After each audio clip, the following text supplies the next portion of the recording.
नमस्कार विद्यार्थियों, श्री श्याम कॉलेज की ऑनलाइन क्लासेस में आपका स्वागत है।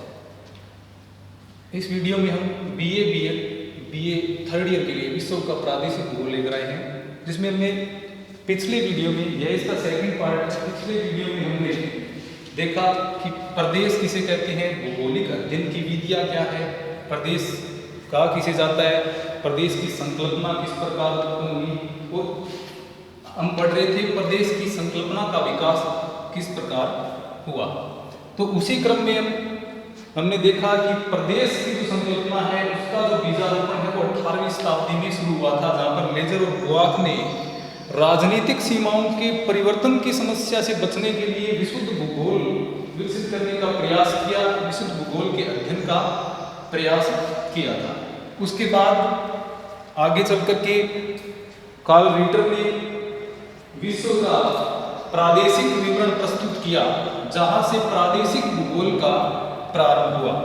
उसके पश्चात के विद्वानों में आगे बढ़ाने का इसे प्रयास किया था, और उन्हें इसी क्रम में हम देखते हैं आगे, जैसे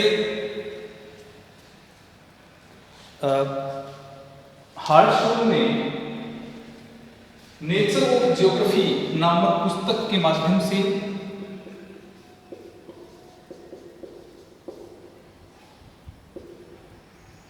हार्टशॉल ने नेचर ऑफ ज्योग्राफी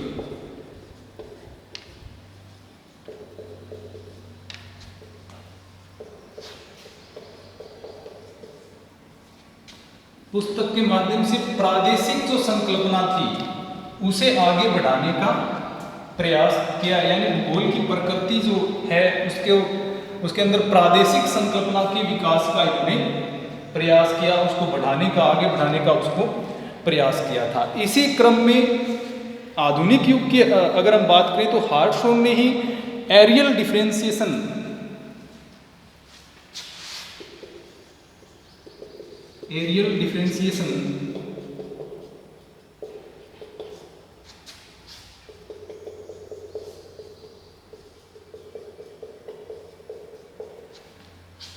की संकल्पना, यानी क्षेत्रीय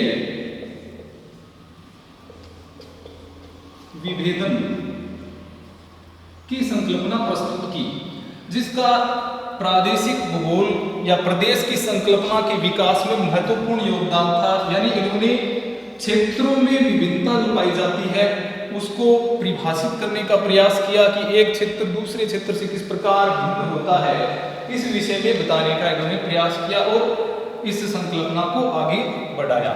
इसी क्रम में अगर हम आधुनिक युग की बात करें तो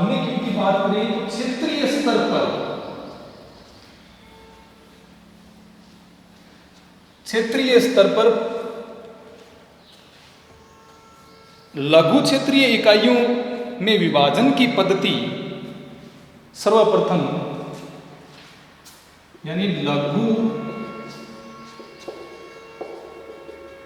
क्षेत्रीय इकाइयों में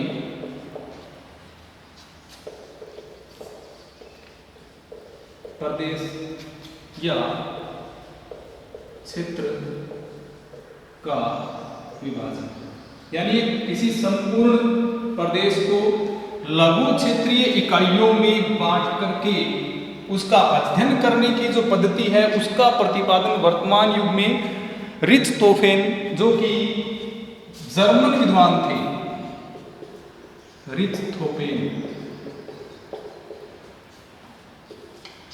ये एक जर्मन विद्वान थे, इन्होंने प्रारंभ किया था। यानी आधुनिक युग में लघु क्षेत्रीय इकाइयों में किसी प्रदेश को बांट करके उसका अध्ययन करना, इस पद्धति का प्रारंभ किया था जर्मन विद्वान रिच्टहोफेन ने। और ये अपने चीन के ऊपर जो चीन का जो लोएस्ट प्रदेश है उसका अध्ययन करने के लिए ये प्रसिद्ध रहे हैं।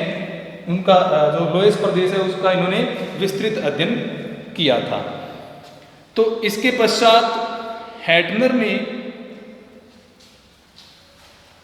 एल्फ्रेड हैटनर जो है, उन्होंने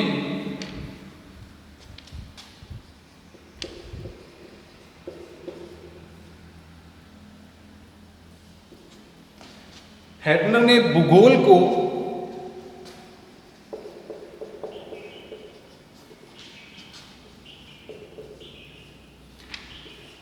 क्षेत्रीय जो विभिन्नता है उसके ऊपर केंद्रित बताया। यानी क्षेत्रीय परिवर्तनशीलता, भूगोल को क्षेत्रीय परिवर्तनशीलता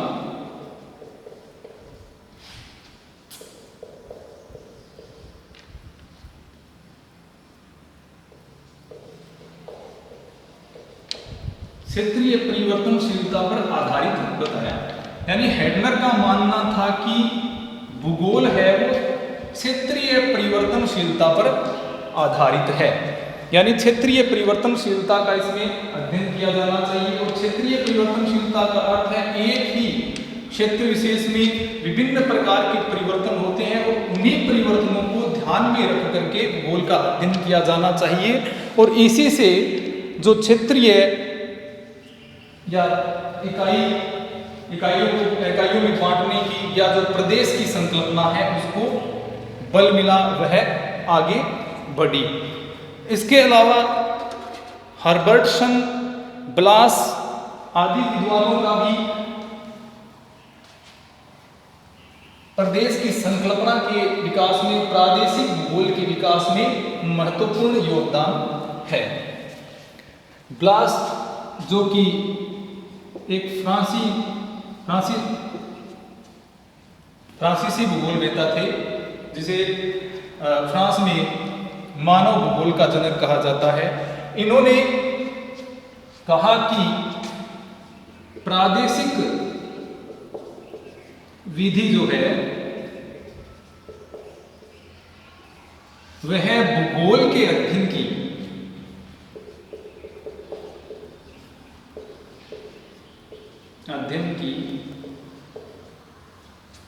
सर्वोत्तम विधि है।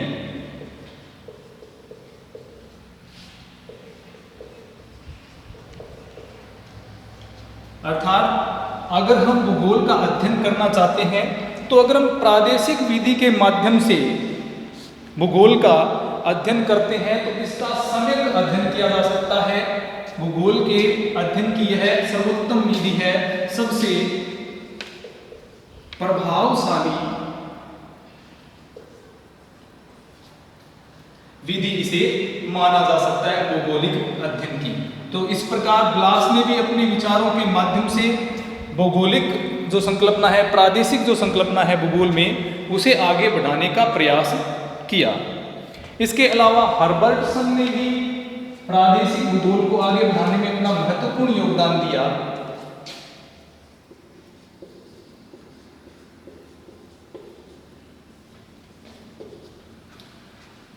हर्बर्टसन ने प्राकृतिक प्रदेशों को भौगोलिक इकाई माना। यानी प्राकृतिक जो प्रदेश हैं,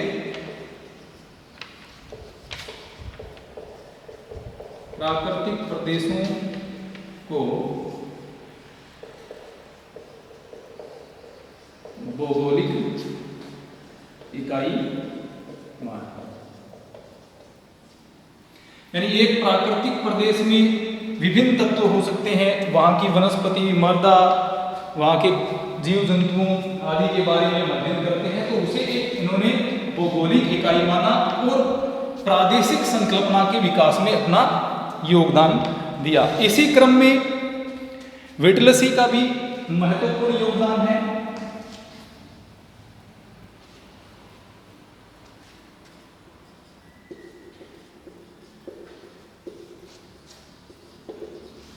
व्हिटलसी का भी महत्वपूर्ण योगदान है। इन्होंने 1956 में प्रादेशिक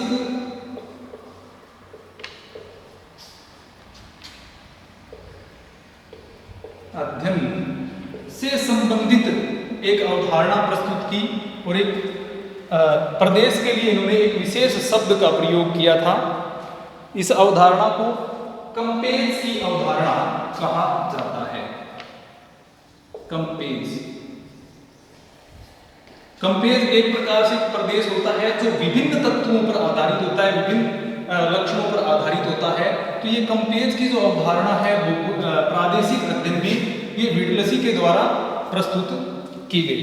तो इस प्रकार व्हिटलसी ने भी अपना महत्वपूर्ण योगदान दिया। इसके पश्चात 1960 से 70 के दशक में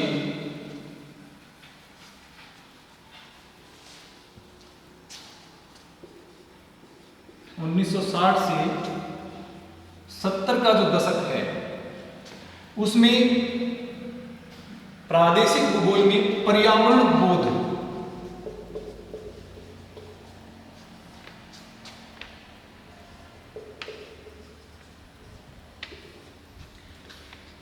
बोध के आधार पर प्रादेशिक विश्लेषण की परंपरा है वो विकसित हुई। यानी आधार क्या था? पर्यावरण के विषय में जानकारी, पर्यावरण के संबंध में ज्ञान प्राप्त करना, और इसी आधार पर क्या हुआ? प्रादेशिक विश्लेषण प्रारंभ हुआ। यानी प्रदेशों का जो विश्लेषण है, किसी प्रदेश के बारे में विशेष जानकारी, उसको पर्यावरण बोध को उसका आधार मान करके प्रदेशों के अध्ययन की जो परंपरा है वो हुई, जिससे प्रादेशिक अध्ययन अधिक व्यापक एवं महत्वपूर्ण हुआ। यानी पर्यावरण बोध की अवधारणा ने प्रादेशिक अध्ययन को महत्वपूर्ण बनाया और इसे व्यापक भी बनाया। यानी पर्यावरण बोध एक नई धारणा प्रादेशिक अध्ययन में जुड़ गई। यानी इसके साथ प्रदेशों में बांट करके हम पर्यावरण का भी अध्ययन करें, पृथ्वी के विभिन्न जो भूभाग हैं उनको विभिन्न प्रदेशों में बांट करके उसकी प्रत्येक चीज का उसमें अध्ययन किया जाए, इस प्रकार की यह अवधारणा विकसित हुई। तो इस प्रकार भूगोल की संकल्पना का विकास 18वीं शताब्दी से प्रारंभ होकर के वर्तमान स्वरूप तक पहुंचा है।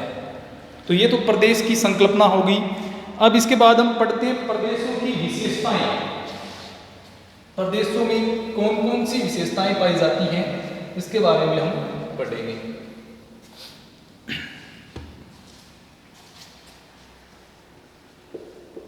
प्रदेश की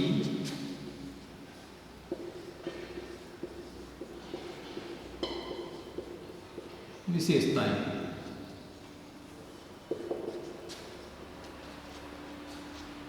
तो एक प्रदेश विशेष है, उसमें अनेक प्रकार की विशेषताएं पाई जाती हैं। जैसा कि मैंने आपको पहले बताया कि प्रदेश आंतरिक रूप से समान अभिलक्षणों वाला क्षेत्र होता है, जो दूसरे अपने निकटवर्ती क्षेत्र से उन्हीं गुणों की वजह से, उन्हीं लक्षणों की वजह से भिन्न होता है। तो प्रदेश की अपनी विशेषताएं होती हैं। जैसे प्रदेश में भौतिक एवं सांस्कृतिक समानताएं पाई जाती हैं। भौतिक एवं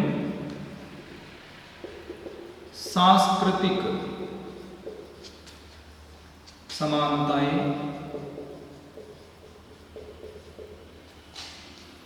पाई जाती हैं।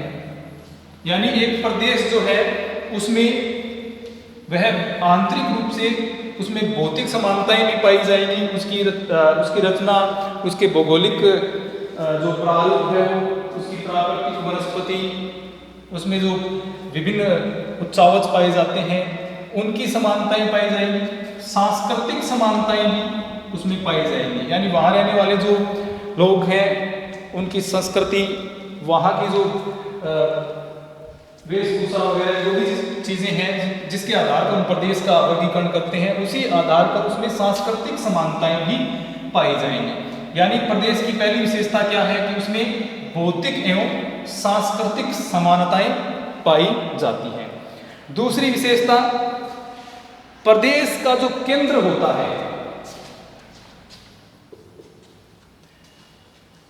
प्रदेश के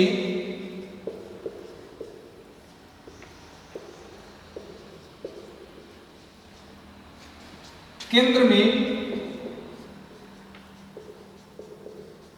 समानताएं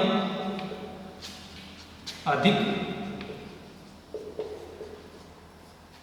तथा इसका बाह्य क्षेत्र अर्थात इसकी परिधि पर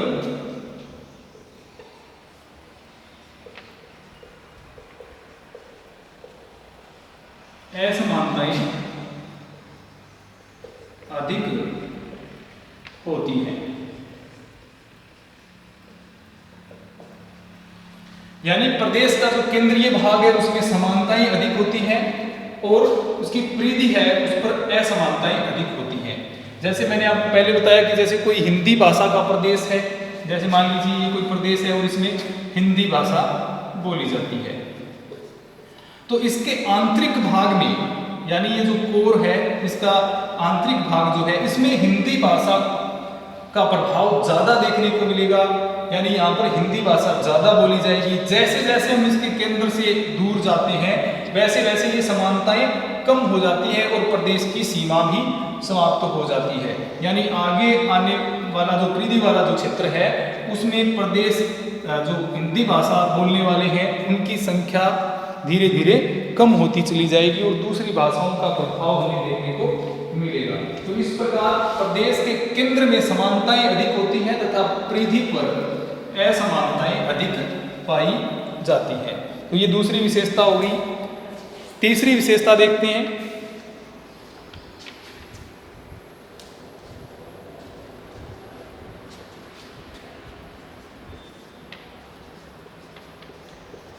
प्रदेश की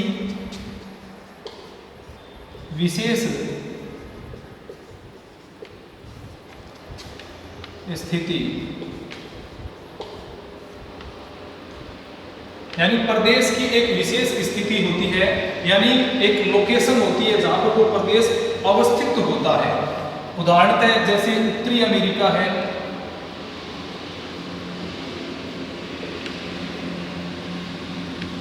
उत्तरी अमेरिका नाम देखते ही हमारे दिमाग में आता है कि ये उत्तरी गोलार्ध में स्थित है, इसकी लोकेशन हमें पता चल जाती है। तो इस प्रकार प्रदेश की विशेष स्थिति होती है जिसे हम ग्लोब पर आसानी से देख सकते हैं कि यहाँ पर इस प्रकार यह है, इस अक्षांश देशांतरों के बीच में यह प्रदेश स्थित है। तो इस प्रकार प्रदेश की एक विशेष स्थिति होती है। जैसे उत्तरी अमेरिका, दक्षिणी अमेरिका, अफ्रीका आदि प्रदेश की विशेष स्थितियाँ हमें इससे समझ सकते हैं कि प्रदेश की एक लोकेशन होती है, प्रदेश की एक विशेष स्थिति होती है। नंबर 4, ये 3 विशेषताएं हमने पढ़ ली। चौथी विशेषता है प्रदेश की अपनी सीमा होती है।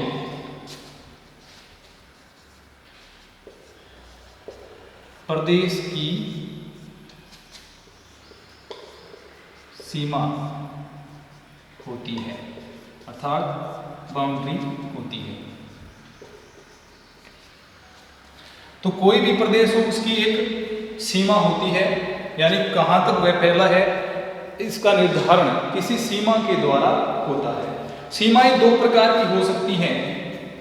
एक तो स्पष्ट सीमा हो सकती है और